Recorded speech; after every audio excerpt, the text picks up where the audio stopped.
Hello and welcome to Kick-Ass Brand Show. I'm Andrei, Mincov, the founder of Trademark Factory. Today, I bring you Loralei Snider, the founder and CEO of BK Naturals, a line of toxic-free, eco-friendly home care and cleaning products.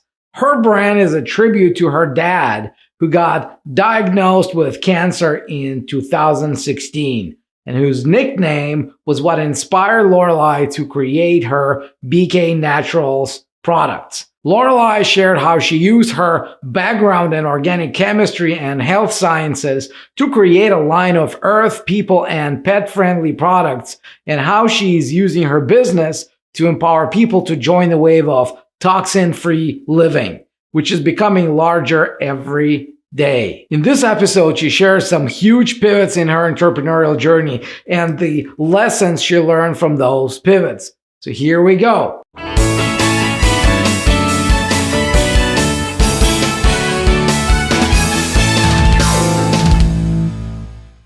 Loralei, welcome to the show. It's great to have you. And I'm really thrilled about the next few minutes that we're going to talk about your brand, we're going to talk about your business, and we're going to talk about your story. Yeah, I'm thrilled to be here. Thank you for having me, Andrei. All right, well, let's just jump right into it, because I was witnessing how the whole brand story developed, but why don't you tell us how we met? And remember, I still remember your presentation at this big networking event, and you told this great story about the business you came up with and the reasons behind it. So why don't you share that? Yeah, so it was I guess last year at the Women Network at the conference in Vancouver, and so long story short, my business BK Naturals is a tribute to my dad, whose nickname was the Big Kahuna, and it was his cancer diagnosis in 2016 that made me want to start on a journey of using more natural products. When I found a plethora of all natural products that I could purchase, I researched the ingredients, and after finding that the ingredients still were toxic, I was very upset. So I had in the beginning of this process said to my husband, if I couldn't find it, I would make it. And so after learning that a lot of all natural products still used ingredients that were either toxic to marine life or toxic to our health, I set about and put my background in organic chemistry and health sciences to work, and came up with this line of all natural toxin-free home care and cleaning products. And then, of course, it underwent a few names.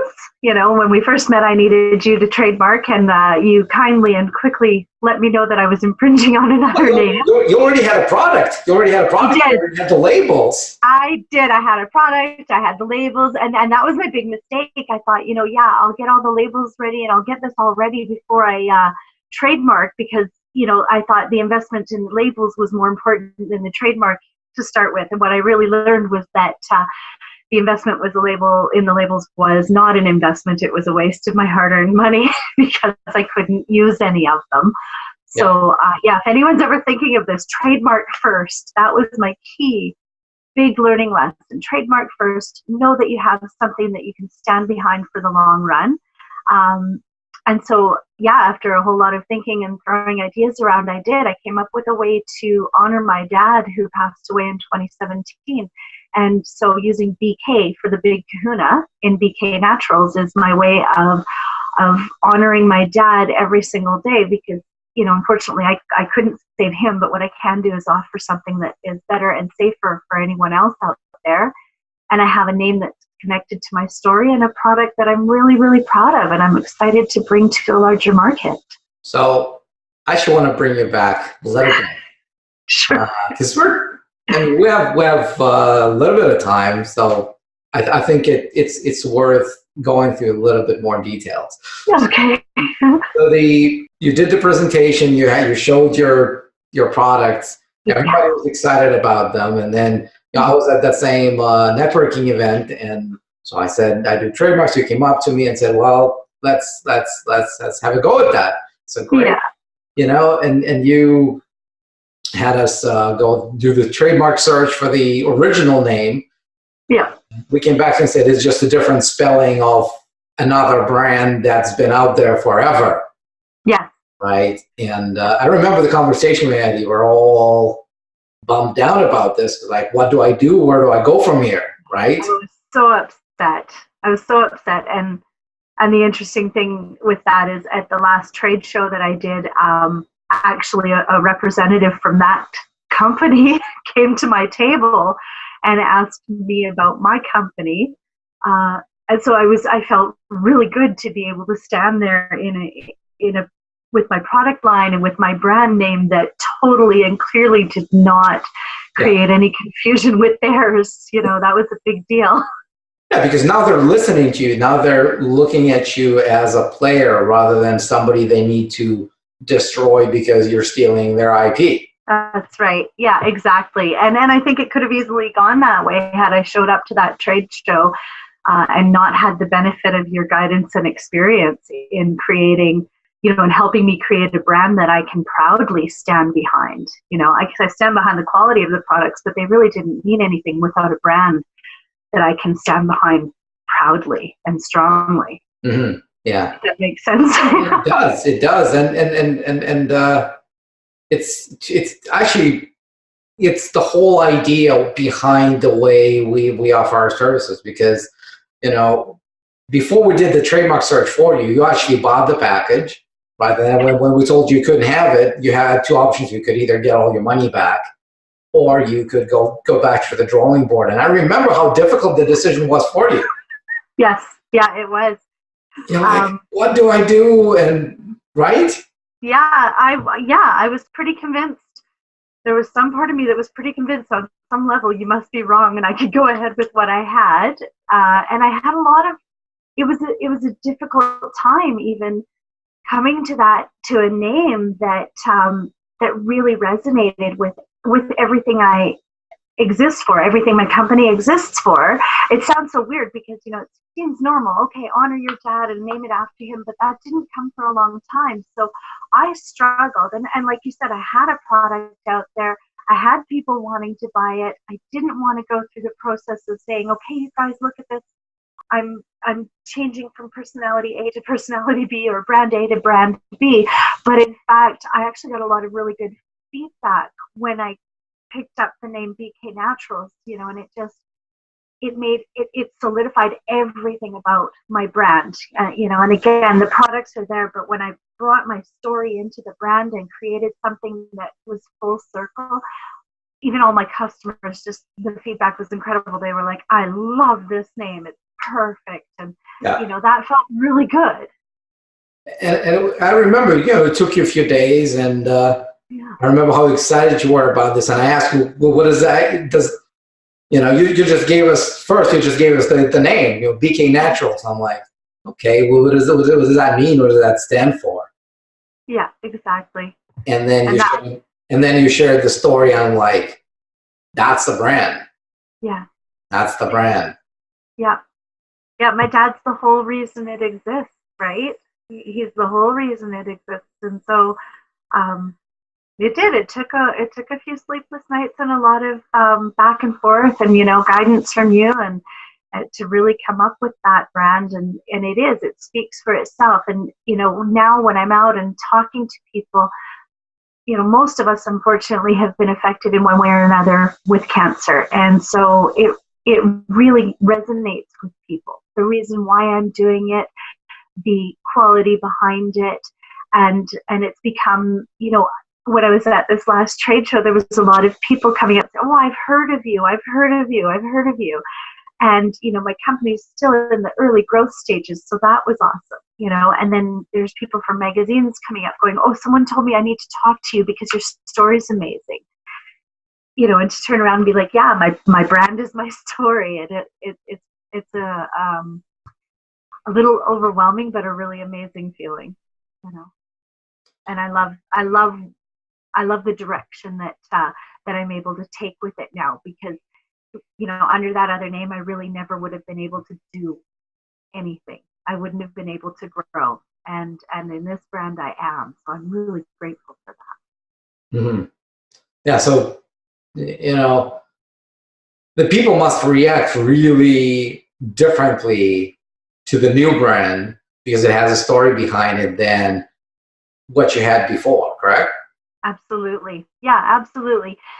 And it makes it, there's just a level of connection that they feel with it, a personal connection that they end up feeling with it. Yeah. Because again, so many have been affected by cancer. So my story, they're part of my story. Their stories are part of my story. We're fighting this together. You know, we're fighting the companies that throw out toxic goods and toss it at us and expect us to consume it like sheep. We're fighting that together. So all of my customers, they're part of the story. They're part of the brand. They're part of the growth. You know, my whole thing is online. I'm hashtag toxin free living. You know, and that's one of my key words because unfortunately, all natural doesn't mean toxin free. It's a different scenario. So it's becoming a wave of movement. You know, it's great. So when did you launch the new brand? When would you first had the opportunity to actually present it to the world and have people buy that? Under BK Naturals, it was October of last year, actually. October last year. Yeah, it was the weekend. It was at the West Coast Women's Show, and it was literally a couple of days before the 1-year anniversary of my dad's passing. So it meant so much for me to be able to bring that front and center to people under the name BK Naturals and stand proud and talk about my story and talk about my dad and talk about why it was so important for me to empower people to be able to purchase products that are not harmful to the earth or their health or their pets. So yeah, October 2017 and 2018 was when I got to launch it. And then I've been sort of plugging along slowly. And this last trade show was the Canadian Health Food Association. So it's a big trade show with all the buyers and retailers from anywhere from Whole Foods to the smaller natural food stores. And we got a lot of interest and it was exciting. And so I'm looking forward to being able to add a lot more stockists that will make it just so much easier for people to purchase the products close to home, you know? Yeah. So you have to have, you have to sell them through retail locations, right? You don't sell online? Not yet? I do sell online. It's my website's bknaturals.com. And the one thing that I have found, truthfully, you know, some people don't really like to pay for shipping. And unfortunately, because I live so far north now in the Cariboo, shipping is the only option I have. So then it became, when we moved, the shift became, you know, picking up wholesale accounts and, you know, being able to get into the stores that have already built the trust from their own brand trust, right? So I'm leveraging stores like the health food stores, the Cloverdale Pharmacy, you know, the ones that compound, the ones that actually focus on providing healthy alternatives. They've got a customer base that trusts them, and they trust them to bring in brands like mine. So that's sort of been the shift of my focus, is to grow through wholesale more so than e-commerce. And it just makes it much more convenient for people. You know, walk in a store, pick up a bunch of stuff that you need, rather than having to order from me and pay shipping. So I'm working on making it easy for everyone. Have you looked into Amazon? I have looked into Amazon. I'm currently working with somebody. I was working with somebody that was going to set me up, and that sort of collapsed a little bit, or a lot, or completely. And so I've been working with an actual Amazon rep, but it's a slower process. It takes some time to get set up, and again, you know, sometimes there's that shipping charge. I like to keep things local. I love to support, you know, local businesses when I get into local businesses. But yeah, Amazon's definitely in the future. I just need to get the time to set it all up. Got it. So let me take you really back now. So you say you got a background in chemistry. Do you have any background in manufacturing stuff and to running your own business, or is this your first? I have run a few businesses. So, you know, again, in health sciences, I had a registered massage therapy clinic for a number of years. So I've done other entrepreneurial ventures as an artisan and a craftsperson. So, but as far as actually manufacturing products like this, no, I really didn't have any background. So, you know, I had to study and read books on good manufacturing processes, practices, you know, checking and keeping track of lot numbers and batch numbers and, sanitary conditions, of course, when you're manufacturing like this is so important. So I'm very particular about the spaces where I work. Everything gets sanitized and cleaned. I do keep track of the lot numbers and the batch numbers. So I've really learned through exploration, experience, and self-study. So I've managed to, I think I've managed to put together something pretty good. And I've got a process. And then I, did take some business courses. So I've learned on how, operating procedures. I've learned about that. I've learned about planning my production stages so that nothing gets backed up or out of stock. Ideally, having backup suppliers is a big one that I learned because one of them was out of stock on an ingredient I needed for almost a year. Fortunately, that was the year I was taking off to develop BK Naturals. So it didn't affect me too much. But yeah, the manufacturing part has been a learning process, and it's been really good actually. We've got a building on my property, and we're converting it to a proper manufacturing space because it has industrial power, and I definitely need that now. Well, look, this is absolutely fascinating and worthy of admiration, because a lot of people, in your case, would just become, coaches who would teach the world how to use clean stuff, but you took it one step further. You actually delivered that to the world, and that requires courage. So, Thank you. Seriously, because for somebody who's not been manufacturing stuff, like, you know what, I'm just going to make my own. This is phenomenal.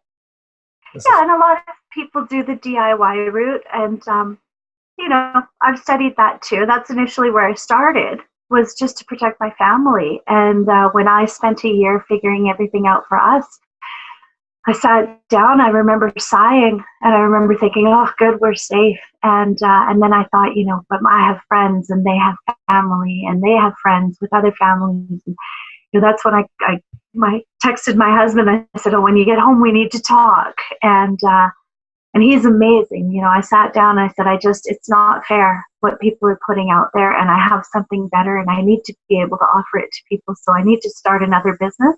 Mm-hmm. And I might bankrupt us in the process. Thankfully, we still have a roof over our head. But yeah, it would have been easier to walk away so many times. There's been a time commitment. There's been a huge financial commitment. There's been a commitment to the process and to the business where I had to put that before my family. So, we've missed vacation time, and it is finally coming around to bring the rewards that I knew that it would. And the biggest reward, honestly, is getting into the homes and giving people that choice of using a product that's healthier for them and healthier for the environment. Because if we all take those small steps, what we leave behind for our children and our grandchildren and future generations is going to be a healthier living lifestyle and a healthier planet. That's the biggest reward I could ever ask for. So what are the 3 lessons that you would have wanted to pass on to your younger self as to what you've learned on this path? What is it that you would have loved to know before you started, or shortly after? What have you learned on this path so far? Oh boy. So what I learned was I learned that it's easier to quit, but it's far more rewarding to keep going. Mm-hmm. I definitely learned that just because you think you have all the pieces put together, you don't, and that's where people like you come in. Because had I sought out your help with the trademark before I put all that money in labels, I actually would have had more money to invest in my business rather than have to write that off. So that's one big thing. It was the trademark issue. And I learned that it's okay to take risks. The right people in your life will support you, and they will get behind you.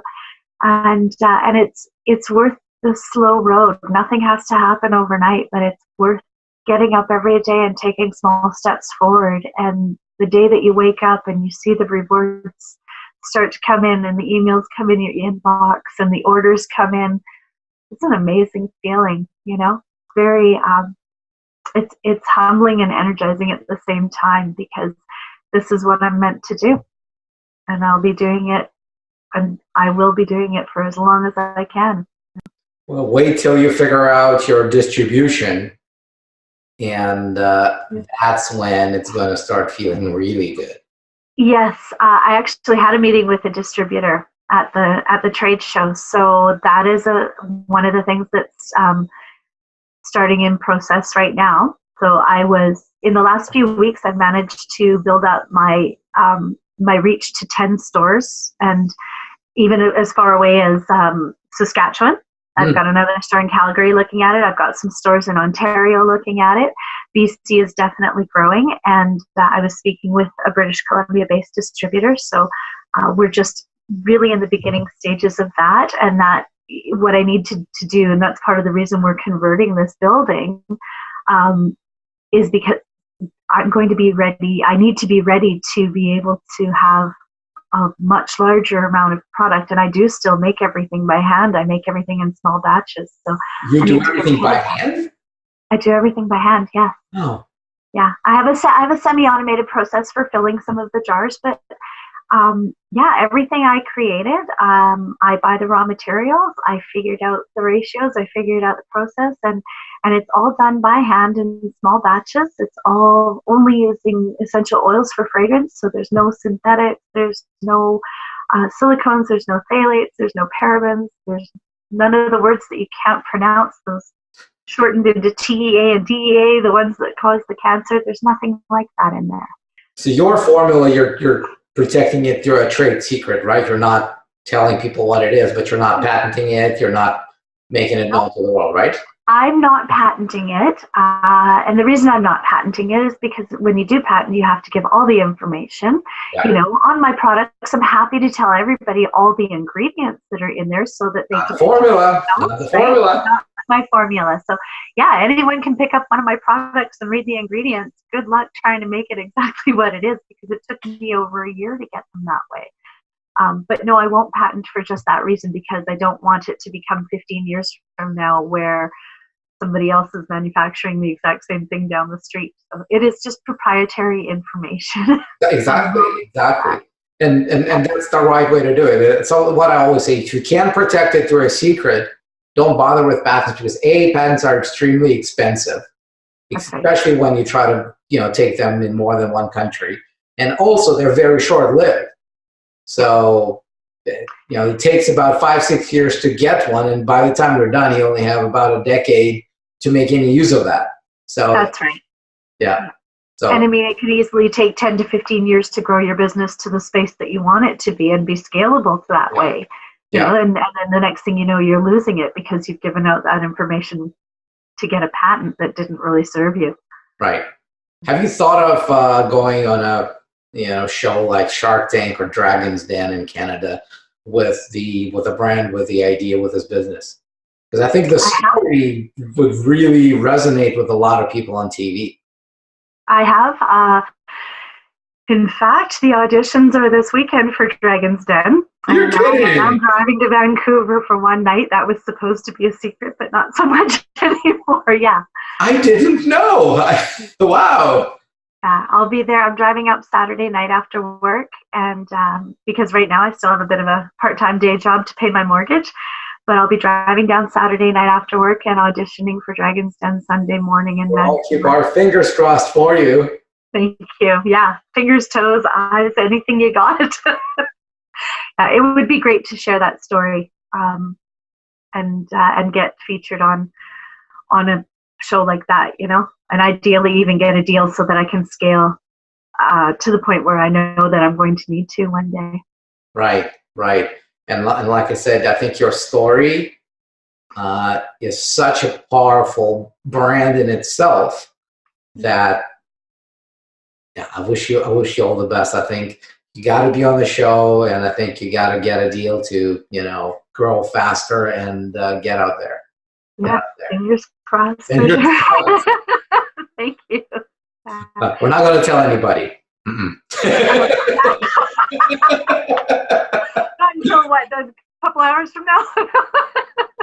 But everybody who's watching this, don't tell anybody. It's a secret. It's a secret. Right. Yeah, it's funny. None of my friends know maybe until now that and then I'm actually coming to Vancouver for the night. So now there's no choice. I just have to get aired and show you all what I'm capable of. How about that? There you go. There you go. So you do a lot of trade shows. You obviously see a lot of other people out there selling something, try to get their name known to the world. So got a few questions for you around that. One is, what do you think makes a kick-ass brand? Right, we're at a kick-ass brand show. I got to ask you that question. So, what do you think makes a brand stand out? What do you think makes you want to come to them and ask a question and talk to them? Yeah, I think a kick-ass brand, I think a lot of it is in the message, a lot of it's in the message. Of course, there's the colors and what have you. Like, I actually had someone help me with the logo, and she really pulled it together for me. So it's a complete package. It's the complete package, and it's something that that entices people to come and ask more. So, it's the story behind the brand. It's the logo, it's the coloring, it's the whole shebang. And then, when you're on a show, it's also very much about the setup that you do, and it's very much about how you interact with the people that are walking by. So, I've seen products that look really awesome, when I'm going through, and perhaps somebody's sitting behind in a chair reading a book or on their phone, and they're not engaging with people. So, you can't necessarily just expect people to come and ask you about what you've got and why you do it. You have to be willing to put yourself out there and share that, and I try, I greet everybody that comes by, and I'll share my story with absolutely everyone that'll listen. And then it becomes that level of connection. And when you can really connect with your consumers, that's the biggest deal. So somehow around building that brand is to build the brand that resonates with the consumers for whatever reason and on whatever level you want to resonate with them. Make that identifiable and easy for them. And I think those are two of the elements that would develop a kick-ass brand. So if there were 3 do nots in your life that you would want to share with the audience, don't do this, it's a bad idea, what would those be? Whether it's about, running a business, whether it's about being on a trade show, whether it's about just your day as an entrepreneur, what are your nevers? What are your don'ts? So one of the biggest don'ts that I learned is don't give in to fear. Don't give in to fear, anywhere in life, whether you want to be a person that runs a business or just a person that enjoys life, there is so much out there. And if you're afraid to take the chance, you'll never know what the outcome could be. And I've done that, not so much in life, but I definitely did it in business, and I was holding back. And recently I pretty much decided that unless I was willing to go all in, I shouldn't be here doing what I'm doing. So I did. I cashed in everything, and here I am, and ready to roll. What's another don't? My fear almost covers it all. Don't think that you can do everything on your own is another thing. Again, in life and business, we all have strengths and we all have weaknesses, and I think that that's such a big one. Such a big one. Yeah, it's important to recognize the people that have strengths that you don't and really utilize them to their fullest potential, and oftentimes people are so willing to embrace their strengths, and maybe you can help them with their weaknesses, and it just makes perfect pairings all around. And then, I don't know, the third don't is don't listen to the voice in your head that tells you you're not good enough. That for me was also big, because I'm one little girl taking on these big companies, and I had that conversation a lot. And then again, like I said, at this last trade show, I had competitors coming and looking at me, and they're competitors that are way larger than I am. And I had them talking to me, and I actually had them squirming because I got to put them on the hot seat and say, why do you still use toxic ingredients if you choose to be an all-natural product? And that kind of felt really, really good. you know. And if I'd listened to that little voice that told me I'm just one little kid and couldn't make a difference, well, I wouldn't be where I am. My brand wouldn't be where I am, and people would still be buying toxic products. That's another big don't. That's interesting because your three are actually very, very, very connected because that little voice is the fear. It is, yeah. And often that's exactly what prevents you from opening yourself to getting other people to help you. Yeah. Right? Because you're afraid they're going to rip you off. You're afraid that you may not have enough money to hire somebody and you end up spending your entire life doing things you shouldn't be doing as an entrepreneur, right? Yeah, totally. They all come from the same place. They all come from fear, whether it's fear of success or fear of failure. But totally.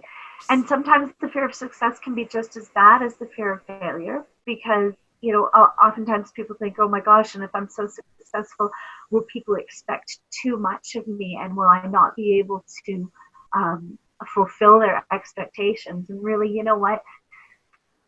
We're in control of what we allow people to expect from us, and so there really is nothing to fear. I think understanding that we are in control of what we allow people to expect of us is a big deal. Being very clear about what you can and cannot or are willing and not willing to put on the table to get certain outcomes there's nothing wrong with that. Being straightforward, it's better for everybody in my opinion. Right. All right. So before we wrap this up, is there a question that you wanted me to ask you, but I didn't? You want to answer a question I never asked you. I honestly don't. I don't think so. I didn't know what to expect going into the interview, and you definitely did ask some pertinent questions, and I can't think of anything that I would add to what it was pretty complete. You're pretty good, Andrei. You're good at what you do, man. I'm glad I hired you. Look, you got such a great story. It's so easy to talk to have a conversation because you're just it's just a conversation. It's not really an interview the way I'm seeing it. So I really, really appreciate you coming over, sharing your story, and sharing your wisdom about some of the lessons you've learned. And I wish you massive success at your auditions. I wish you massive success in general. And I'd be very interested to see where you'll be able to take this brand a few years from now, because a lot of our clients, they come to us with just an idea, right? And then you suddenly start seeing them everywhere, right? You see their signs, you see their products in the stores, you see their advertising. Like, it's so amazing what they were able to build, and we just saw them when they were this small. Yeah. So I really hope you become one of those stories for us that we can always, go back to and know that we were a little part of your success. You're actually an integral part of the success, because without you, I just wouldn't have anything that I could have gone forward with. So, give yourself more credit for that. You're a big reason that I am able to grow the way that I am. So I'm appreciative of you and what your team does. You guys gave me a brand that I filed now in Canada and the US. So, I'm ready to go North America wide whenever the distribution company is ready to pick me up and take me there. And BK Naturals will become a household name. So bknaturals.com, this is where they can find you. This is where they can buy from you, or they can find out where they can buy your product, right? Exactly. Yes, I'm continually sort of updating the website with the new stores that will be carrying my product. And if somebody really doesn't want to wait until it gets into the new stores, you're more than welcome to order off of my website, and I'll get it to you as fast as I can. Do that. You know what? I really don't want this to sound self-serving, but I'm probably we're able to convince you to come up with a different name. It's just, it's probably one of my biggest wins in this business, seriously, because I can see the transformation. Yeah, well, yeah, I mean, and that's interesting because I'm sure you work with like other companies and businesses that are really ultimately a lot bigger and more prepared than I ever was to do what I did. yeah, it came from wanting to do it for my family, and then it grew to this. And every day that I wake up and do it, I'm just more convinced that this is what I'm supposed to be doing, and I'm looking forward, like I'm looking ahead for the next 6 steps. And I don't think that it's self-serving at all.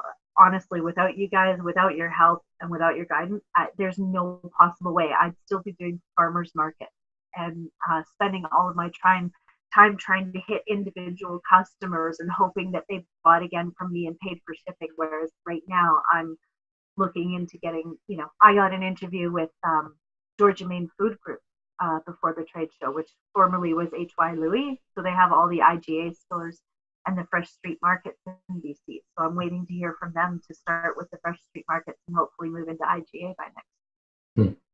Yeah, there's some big stuff coming down the pipe, and it's no joke. Like, there's no way I'd be there. I wouldn't be there with you, without your help. Of course, I've done other work and I've done a lot of work, but ultimately I could have done all that work and not had a brand to stand behind. That's because of you. Because you pushed me and you hit that one spot in the back of my brain that really didn't want to listen to me. And that was the function of our growth too, because when we were starting, when we were desperate to get a new client, we could have taken you on and said, well, let's give it a shot, and just sit on your money, then maybe give you the refund but because we have grown, right, not desperate for like an extra a couple of $1,000 is not going to change my life, right? And so we were able to tell you the strong, don't do this. And be okay with you saying, I just want to take my money and back and, run with the old brand and go nowhere. Yeah. But because I was so strong with that, you're like, maybe I should actually consider a new name. Yeah. So. Totally. Yeah, I had to sit back and I had to think about what I really wanted out of the company, and I couldn't just sit there and talk about wanting to get into all these homes without putting it behind it. Like when I literally cashed in everything to get to this point. I cashed in my GICs. I cashed in my RRSPs recently. Like I've cashed it all in, and I just looked at my husband and I said, if I wasn't willing to go all in, I really had no business starting. And he totally agreed. And I can already see, like I sent out an invoice this morning and got paid. So, that RRSP, I'll put it back in a year, in less than a year probably. So it's all good to take that risk. But again, without having that strong conversation from you, I wouldn't. And I recognize that. And that's why I get so excited when I send you emails or messages and be like, dude, you have no idea how much your piece of my puzzle really set the tone for a strong foundation, right? That's the way I view it. It just gave me the strong foundation that I can stand on and grow with. So thank you. Good for you. Good for you. Thank you. So if you feel like you want to clean with something that doesn't hurt you, bknaturals.com, reach out to Loralei and make things happen. And know that they're made by these two hands. All right, Loralei, thank you so much for being part of the show. Loralei and I would love to hear from you. What's your biggest takeaway from her story? Is there anything you learned today that you're going to implement in your business? Leave a comment below and share this interview with your friends. And don't forget to subscribe to be the first in line to receive updates about new episodes. And if you think you deserve to be on the show because you have a kick-ass brand, email us at next@kickassbrandshow.com. next@kickassbrandshow.com. See you in the next video.